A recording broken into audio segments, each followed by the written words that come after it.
नमस्कार दोस्तों, welcome to Nifty India Wizard. Nifty India Wizard के अंक में आपका स्वागत है। आज के इस एपिसोड में हम लोग चर्चा करेंगे एक खराब एक्सपायरी के बाद हफ्ते के आखिरी दिन हमारी मार्केट्स में क्या रणनीति होनी चाहिए। ये करेक्शन आगे भी गहराएगी। ओवरनाइट एकदम से जिस प्रकार से पूरे ग्लोबल बाज़ारों में पलटी खाई है तो उसका असर हमारी एक्सपायरी पे भी देखने को मिला। तो अभी फिर हफ्ते के आखिरी दिन हमें क्या करना चाहिए। ये करेक्शन गहरा सकती है। कुछ चार्ट्स की मदद से और अमेरिकी बाज़ारों को करंट फ्यूचर चेक करके हम लोग एक रेंज डिफाइन करने की कोशिश करेंगे, फिर उस रेंज के हिसाब से अपनी स्ट्रेटजी बनाएंगे। तो आपसे निवेदन है वीडियो को पूरा देखें ताकि आपको मार्केट का पूरा स्ट्रक्चर समझ में आ सके। सबसे पहले निफ्टी का डाटा। निफ्टी आज 164 अंकों की कमजोरी के साथ 1% की कमजोरी के साथ 15,080 पे बंद हुआ। 15,202 का हाई लगा, 14,980 का लो लगा। कल का लो और आज का लो लगभग सेम ही थे। कल हमने 14,995 का लो बनाया। बैंक निफ्टी देख लेते हैं। बैंक निफ्टी कल निफ्टी को आउट परफॉर्म करने के बाद आज थोड़ा ज़्यादा वीक था। 565 अंकों की कमजोरी थी, 1% से ज़्यादा की कमजोरी थी। 35,802 का क्लोजिंग लेवल था बैंक निफ्टी का। 36,316 का हाई लगा, 35,519 का बैंक निफ्टी में लो लगा। निफ्टी के टॉप गेनर और लूजर देख लेते हैं दोस्तों। आज सीमेंट पैक में तेजी थी मार्केट्स में। UltraTech cement, Shri cement, Grasim, ये सब निफ्टी के टॉप गेनर में शामिल थे। कुछ एफएमसीजी शेयरों में भी बैंक थी। ब्रिटानिया, हिंदुस्तान यूनिलीवर, ये शेयर ऐसे थे जो शेयर आज हरे निशान में बंद हुए। वहीं ऐसे कौन से स्टॉक्स थे जिन्होंने आज निफ्टी पे ज़्यादा प्रेशर बनाया।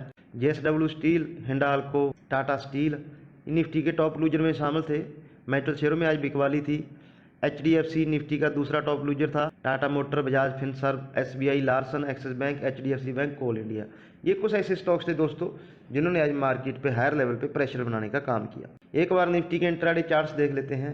ये निफ्टी के इंट्राडे चार्ट्स हम लोग बड़े गैप साथ ओपन हुए, क्योंकि अमेरिकी बाजारों में जिस प्रकार से जापान और हांगकांग, चीन, ये सभी बड़े बाजार आज 2-2% की कमजोरी के साथ बंद हुए, तो हम लोग बड़े गैप डाउन के साथ ओपन हुए।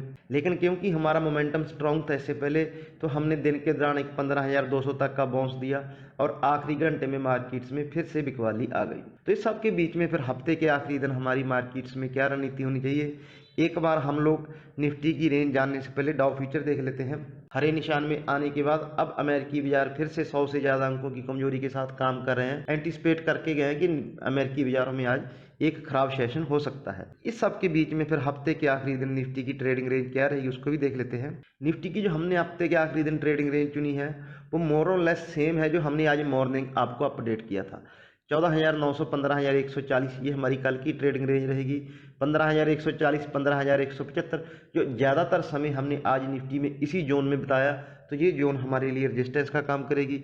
14,880, 14,915 ये जोन अब निफ्टी के लिए सपोर्ट जोन का काम करेगी हफ्ते के आखिरी दिन, अनलेस के ग्लोबल बाजारों में कोई बड़ा उल्टफेर ना हो जाए, जिसको हम हमेशा की तरह आपको अपने टेलीग्राम चैनल पे अपडेट कर देंगे। लिंक आपको डिस्क्रिप्शन में मिल जाएगा। आप हमारे टेलीग्राम चैनल के साथ जरूर जुड़े रहें। तो सबसे पहले निफ्टी के डेली चार्ट्स चेक करते हैं कि निफ्टी डेली चार्ट्स में कैसे प्लेस्ड। ये निफ्टी 50 के डेली चार्ट्स हैं दोस्तों। हालांकि हम सभी प्रकार की मूविंग एवरेज से ऊपर क्लोज हुए, लेकिन कल जिस प्रकार से हमने 15,200 के ऊपर क्लोजिंग दी थी, आज एकदम से पूरे ग्लोबल बाजारों में जिस प्रकार से ट्रेड पलटा, तो हम लोग 15,000 को तो होल्ड करने में कामयाब रहे।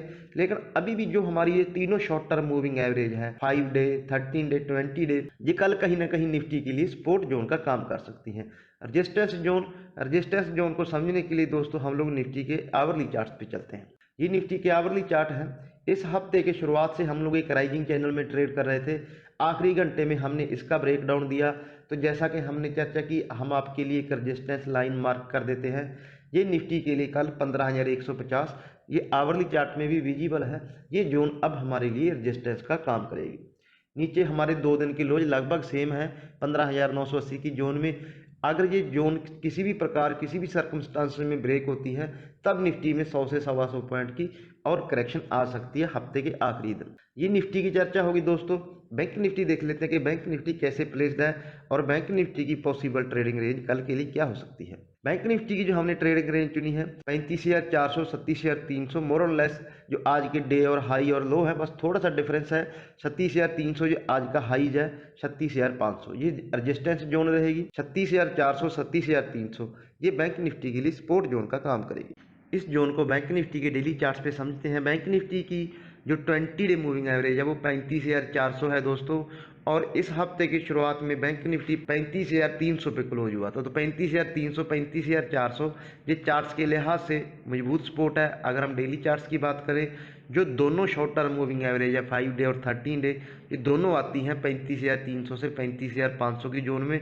तो ये जोन अभी बैंक निफ्टी के लिए हफ्ते के आखिरी दिन रजिस्टेंस का काम करेगी। स्टॉक देख लेते हैं कल के लिए हमें कौन से स्टॉक में मोमेंटम लग रहा है, दिन के दौरान ऊपर या नीचे किस स्तरों पे आ सकता है। भारतीय एयरटेल दोस्तों एक तगड़े मोमेंटम के बाद इसमें थोड़ी वीकनेस बन रही है। आज भी हमारी टेलीग्राम चैनल पे ये सेल कॉल थी, बढ़िया मुनाफा हमारे दोस्तों ने कमाया।